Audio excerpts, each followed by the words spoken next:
வேலூர் தாண்டி மலைகளுக்கு நடுவுல இருக்கிற ஒரு சின்ன கிராமம் தான் ரத்னாபுரம். சுத்தி வயல்வெளியும் பசுமையுமா இருக்கிற இந்த ஊர்ல பெரியவர் துரைசிங்கம் என்பவரோட அதிகாரம் தான் செல்லுபடியாகும். அவருக்கு 2 தள்ளுவண்டி கடைங்க இருந்தது. ஒண்ணுல சிக்கன் குழம்பு சாதம், இன்னொன்னுல மீன் குழம்பு. வெளியூர்ல இருந்து ஆளுங்களை கூட்டிட்டு வந்து ராப்பகலா சமைக்க வைப்பாரு. அவரு வேற யாரையும் கடை போட விடாததால ஊர் மக்கள் வேற வழி இல்லாம அங்கேயே சாப்பிட்டு வந்தாங்க. அவருக்கு தெரியாம அந்த ஊர்ல ஒரு சின்ன பெட்டி கடை கூட வைக்க முடியாது. அந்த ஊர்ல செல்வம்னு ஒரு பையன் இருந்தான். அவன் அம்மாவோட கஷ்டத்தை பார்த்து ஒரு முடிவு எடுத்தான். அம்மா, இன்னும் எத்தனை நாளைக்கு தான் நீ இந்த வயல்காட்டுல சுடுவெயில்ல கஷ்டப்பட்டு வேலை செய்வ? உன் கை காலெல்லாம் வீங்கி போய் கிடக்கு. எனக்கு இதை பார்க்கவே கஷ்டமா இருக்குமா? என்னப்பா பண்றது, நம்ம பொழப்பு அப்படி. துரைசிங்கம் ஐயா கிட்ட வாங்கின கடனுக்கே மாசம் மாசம் வட்டி கட்ட முடியாம தவிக்கிறோம். இதுல நாம புதுசா என்ன பண்ணிட முடியும்? விதிப்படி நடக்கும்னு விட்டுருப்பா. இல்லம்மா, என்கிட்ட இருக்கிற கொஞ்ச காசை வச்சு ஒரு சின்ன தள்ளுவண்டி கடை போட போறேன். நம்ம ஊர் மக்களுக்கு தரமான சாப்பாடு கம்மியான விலைனை கொடுக்கணும்னு ஆசைப்படுறேன். நான் பார்த்துக்கிறேன் எல்லாத்தையும். செல்வம் ஊர் ஓரமா இருந்த ஒரு பழைய இரும்பு கடைக்கு போனா. அங்கிருந்து ஒரு துருப்பிடிச்ச தள்ளுவண்டிய கம்மியான விலைக்கு வாங்கிட்டு வந்தான். ராப்பகலா அதை சுத்தம் பண்ணி அதுக்கு மஞ்சள் கலர் பெயிண்ட் அடிச்சு ரெடி பண்ணான். அவன் கடைக்கு தேவையான சின்ன சின்ன பாத்திரங்களை சேர்த்து வைக்கும்போது அவன் கண்ணுல ஒரு நம்பிக்கை தெரிஞ்சது. செல்வம் சொன்னபடியே ஒரு பழைய தள்ளுவண்டியை கொண்டு வந்து ஊர் மந்தவெளியில இருக்கிற அந்த பெரிய அரச மரத்தடியில கடைய தொடங்கினான். அவன் முட்டை மசாலாவோட வாசனை அந்த ஏரியா முழுக்க பிரவச்சு. டே செல்வம், என்னப்பா வாசம் இது?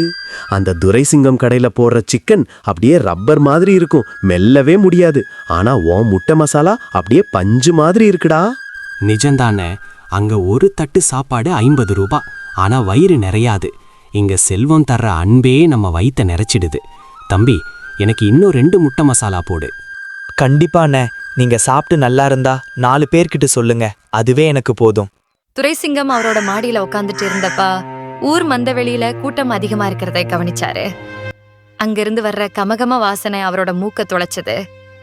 உடனே அவரோட விசுவாசி காசிய கூப்பிட்டாரு.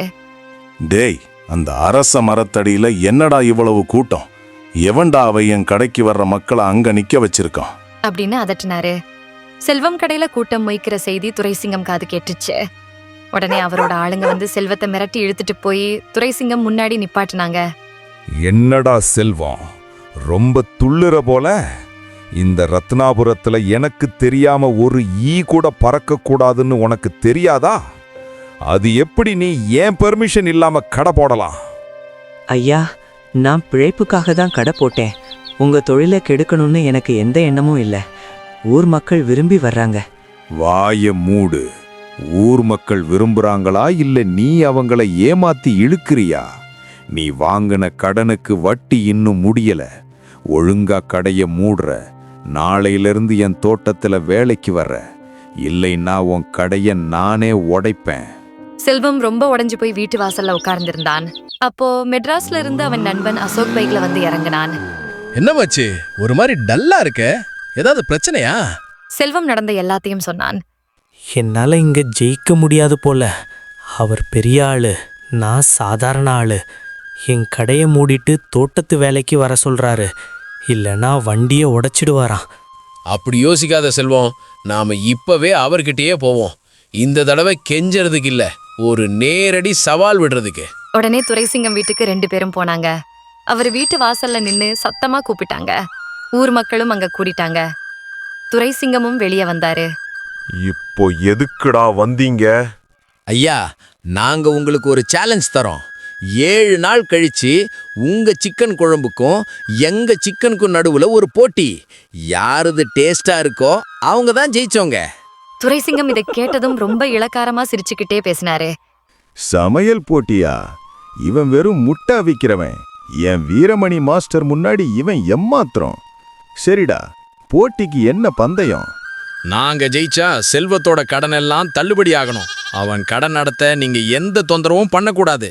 நாங்க தோத்தா செல்வம் மட்டும் இல்ல, நானும் சேர்ந்து உங்க கடையில காசு வாங்காம வேலை செய்யறோம். சரிடா, பாத்துடலா.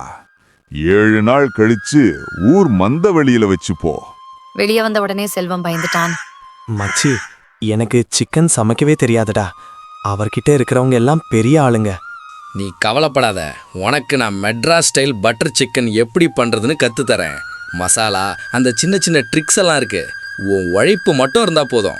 செல்வத்துக்கு நம்பிக்கை வந்தது. அடுத்த நாள் மார்க்கெட்டுக்கு போய் மசாலா, பட்டர் எல்லாம் வாங்கிட்டு வந்தாங்க. அந்த 7 நாள் அசோக் செல்வத்துக்காக மெட்ராஸ்ல இருந்து ஸ்பெஷல் மசாலா பொருட்களை வாங்கிட்டு வந்தான். சிக்கனை எப்படி தயார் பண்ணணும், எந்த நேரத்துல தீய குறைக்கணும் அப்படின்னு ஒரு வாத்தியார் மாதிரி கற்றுக் கொடுத்தான். சரசு அம்மா மசாலா அரைச்சு கொடுக்க செல்வம் ஒரு தவம் மாதிரி சமையல் கத்துக்கிட்டான். அசோக் செல்வத்துக்கு மெட்ராஸ்ல ஃபேமஸான சமையல் முறைகளை சொல்லிக் கொடுத்தான். அசோக், எனக்கு கொஞ்சம் பயமா இருக்குடா. வீரமணி மாஸ்டர் 30 வருஷமா சமைக்கிறாரு. அவர் கை பக்குவம் வேற மாதிரி இருக்கும். செல்வம், இது வெறும் சமையல் போட்டி இல்ல, உன்னோட கௌரவ போட்டி. அவர் சமைக்கிறது பழைய மெத்தடு செல்வம். இப்போ இருக்கிறவங்க புதுசாவோ டேஸ்டாவோ இருந்தாதான் விரும்புவாங்க. இத பாரு, இந்த சிக்கனை முதல்ல தயிர்ல ஊறவை. மசாலா உள்ள வரைக்கும் நல்லா இறங்கணும். அப்புறம் இந்த வெண்ணெயை சரியான நேரத்தில் சேர்க்கணும். அந்த மனம் தான் மெட்ராஸ் ஸ்டைல் பட்டர் சிக்கனோட ரகசியம். இதுதான் நம்ம வெற்றியோட ரகசியம். இது சிக்கனோட காரத்தை குறைச்சு ஒரு புது விதமான மனத்தை கொடுக்கும்.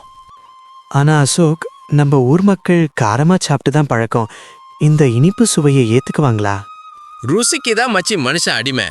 ஒரு முறை வாயில வச்சாங்கன்னா அப்புறம் இந்த கடையை விட்டு நகர மாட்டாங்க பாரு.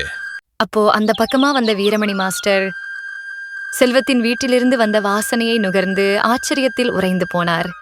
என்ன வாசனை இது? 30 வருஷமா நான் கரண்டியை பிடிச்சிருக்கேன். இப்படி ஒரு மனம் என் அடுப்புல வந்ததே இல்லையே. இது வெறும் சிக்கன் மசாலா இல்ல, வேற ஏதோ ஒன்று இருக்கு. இவனை சாதாரணமா எடை போடக்கூடாது. மாஸ்டர் யோசிச்சுக்கிட்டே அங்கிருந்து கிளம்பினாரு. போட்டிக்கு முந்தைய நாள் இரவு சரசு அம்மா செல்வத்தின் கையை பிடித்து கொண்டு அழுதார். செல்வம், அந்த துரைசிங்கம் ரொம்ப பொல்லாதவர்ப்பா. அந்த மனுஷன் முன்னாடி இதெல்லாம் தேவையா? நாம பேசாம ஊரை விட்டு ஓடிடலாமா? அம்மா, பயந்து ஓடுனா வாழ்க்கை முழுக்க ஓடிக்கிட்டே இருக்கணுமா? உன் கால் வலியையும் நம்ம கஷ்டத்தையும் தீர்க்க இதுதான் ஒரே வழி. உன் ஆசீர்வாதம் இருந்தா நான் கண்டிப்பா ஜெயிப்பேம்மா. போட்டியோட நாள் வந்தது. ஊர் மந்தவெளியில 2 பெரிய அடுப்பு ரெடி பண்ணாங்க. ஊரே அங்கதான் இருந்தது. வீரமணி மாஸ்டர் செல்வத்தை பார்த்து ரொம்ப நக்கலா பேசினாரு. தம்பி செல்வம், இதெல்லாம் உனக்கு தேவையில்லாத வேலை. பேசாம துரைசிங்கம் ஐயா கிட்ட மன்னிப்பு கேட்டுட்டு தோட்டத்து வேலைக்கு வந்திருக்கலாம். இன்னைக்கு உன் மானம் போக போகுது பாரு. மாஸ்டர், சமையல்ங்கிறது வயிறை மட்டும் இல்ல, மனசையும் நிறைக்கணும். இன்னைக்கு பாருங்க மக்கள் யாரை தேர்ந்தெடுக்கிறாங்கன்னு. போட்டி ஆரம்பிச்சது. வீரமணி வேகமா சமைச்சாரு. ஆனா மணி சொன்ன மாதிரி செல்வம் ரொம்ப பொறுமையா மனச கொடுத்து சமைச்சான். 2 வாசனையும் ஊரையே தூக்குச்சு. சமையல் முடிஞ்சு தீர்ப்பு சொல்ற நேரம் வந்தது. ஊர் தலைவர் முதலில் வீரமணி மாஸ்டரின் சிக்கனை சாப்பிட்டாரு. காரம் அதிகம், ஆனா எப்பவும் சாப்பிடுற அதே டேஸ்ட் தான். பிறகு செல்வத்தின் பட்டர் சிக்கனை சாப்பிட்டாரு. ஒரு வாய் சாப்பிட்டதும் அப்படியே திகைச்சு போயிட்டாரு. என்ன ஒரு சுவை! வீரமணி மாஸ்டர் செஞ்சது எப்பவும் போல காரசாரமா இருக்கு. ஆனா செல்வம் செஞ்ச இந்த சிக்கன் வாயில வச்சதும் அப்படியே கரையுது. புதுசாவும் இருக்கு, டேஸ்டாவும் இருக்கு. வெற்றியாளர் செல்வம் தான். என்னது, நான் தோத்துட்டனா? இது நடக்கவே முடியாது. டேய் வீரமணி, என்னடா பண்ணி வச்சிருக்க? இவங்க ஏதோ மேஜிக் பண்ணிட்டாங்கடா. ஐயா, இது ஊர் மக்கள் முன்னாடி நடந்த நேர்மையான போட்டி. செல்வம் தான் ஜெயிச்சிருக்கான். நீங்க சொன்னபடி அவன் கடனை தள்ளுபடி பண்ணுங்க. துரைசிங்கம் தலை குனிந்து அங்கிருந்து போனாரு. வீரமணி மாஸ்டர் யாரும் பார்க்காத நேரத்தில் செல்வத்தின் பட்டர் சிக்கனை ஒரு ஸ்பூன் எடுத்து சாப்பிட்டு பார்த்தார். வீரமணி மாஸ்டர் தனக்குள்ளேயே சொன்னாரு, ஐயோ, இது என்ன சுவை! நாக்குல வச்சதும் தேன் மாதிரி கரையுதே. காரமும் இருக்கு, ஆனா சுவை சூப்பரா இருக்கு. அந்த வெண்ணெய் மனம் இப்படி ஒரு மேஜிக் பண்ணுன்னு நான் நினைக்கவே இல்லையே. இன்னைக்கு என் 30 வருஷ பெருமை தோத்து போயிடுச்சு. வீரமணி மாஸ்டர் அமைதியாக செல்வத்தின் அருகில் சென்றார். தம்பி செல்வம், இன்னைக்கு நீ ஜெயிச்சது ஓ மசாலாவால இல்ல, ஓ மனசால. காலத்துக்கு ஏத்த மாதிரி மாறாதது ஏன் தப்பு தான். அந்த வெண்ணெய் சேர்க்கிற நுணுக்கத்தை எனக்கு ஒரு முறை சொல்லி கொடுப்பியா? நிச்சயமா மாஸ்டர், நீங்க எனக்கு குரு மாதிரி. நான் உங்களுக்கு சொல்லி கொடுக்குறேன். செல்வம் தன் கடையை மறுபடி திறந்தான். கடையோட பேரு நம்ம ஊரு பட்டர் சிக்கன். செல்வா, ஒரு சிக்கன் பார்சல் கொடுப்பா. என் குழந்தைங்க இப்போலாம் இதை கேட்டே அடம் பிடிக்கிறாங்க. துரைசிங்கம் கடை பக்கம் போகவே மாட்டேன்றாங்க. செல்வம் இதை கேட்டதும் முகத்துல ஒரு பெரிய சிரிப்போட பதில் சொன்னான். நிச்சயமா அண்ணே. அசோக், இங்க பாத்தியா, நாம ஜெயிச்சிட்டோம். எங்க அம்மாவோட முகத்துல இப்பதான் நிம்மதி தெரியுது. ஆமா மச்சி, இப்போ நான் கிளம்புற நேரமும் வந்துடுச்சு. நான் மெட்ராஸ் கிளம்புறேன். ஆனா ஞாபகம் வச்சுக்கோ, துரைசிங்கம் சும்மா இருக்க மாட்டாரு. நீ கொஞ்சம் ஜாக்கிரதையா இருக்கணும். நான் அடுத்த முறை வரும்போது ஒரு புது சர்ப்ரைஸ் டிஷ்ஷோட வருவேன். செல்வம் அசோக்கை வழி அனுப்பி வச்சுட்டு தன் உழைப்பால முன்னேறத் தொடங்கினான்.